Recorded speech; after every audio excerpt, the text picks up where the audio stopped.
एक स्त्री थी, वो काम करती जाती और भगवान को याद करती जाती, झाड़ू लगाती जाती, अपने कृष्ण को याद करती जाती, मेरे कृष्ण मेरे कृष्ण मेरे कृष्ण। वो झाड़ू लगाए और उसके मुख से बस एक ही शब्द निकले, मेरे कृष्ण श्री कृष्ण श्री कृष्ण। वो बर्तन धुले और बस मेरे कृष्ण मेरे कृष्ण मेरे कृष्ण। भोजन बनाए तो बस मेरे कृष्ण मेरे कृष्ण मेरे कृष्ण। ये सब कर रही थी सुबह से शाम तक। उसका नियम था, जो भी करती काम पूरा करती पर भगवत चिंतन करती जाती।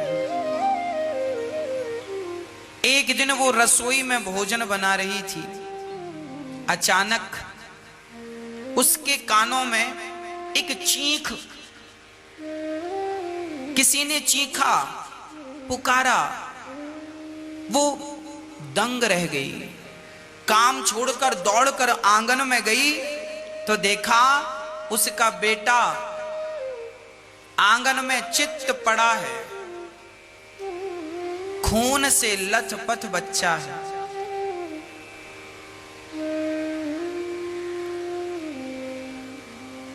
उसे कुछ समझ नहीं आया, उसने तुरंत उस बच्चे को उठाया और रोने लगी, हे भगवान, तुझे दिन रात मैंने याद किया, इसका ये परिणाम दिया कि मेरा बच्चा छत से नीचे गिर गया और देखो तो लहू से भीगा है, रक्त से भीगा है। तुरंत वो भगवान को भूल गई। तुझे इतना याद किया, उसका परिणाम तूने ये दिया। वो बच्चे को गोद में उठाई और दौड़ी दौड़ी चलती रही।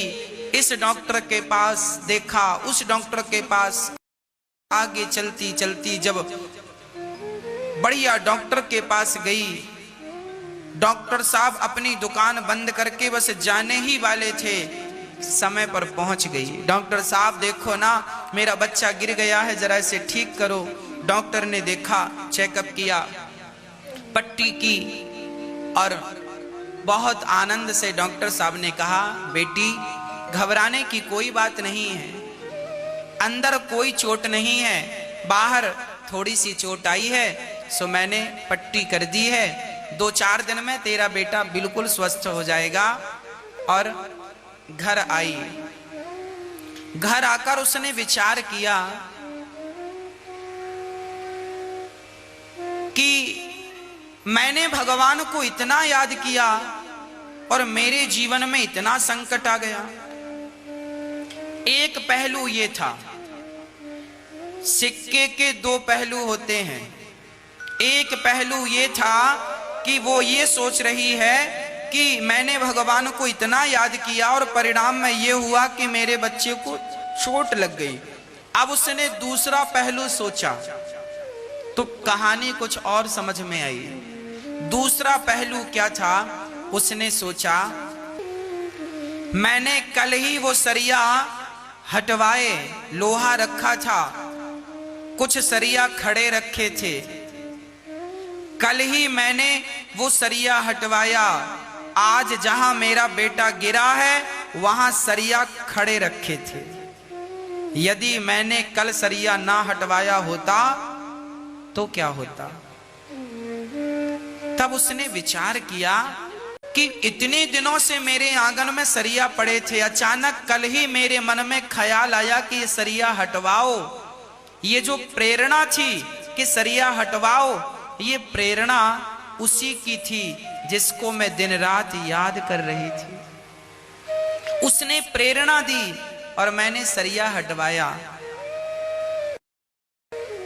और दूसरी बात, उसके पेट का ऑपरेशन हुआ था, पेट में कोई प्रॉब्लम हो गई थी, 4-6 टांके लगे थे।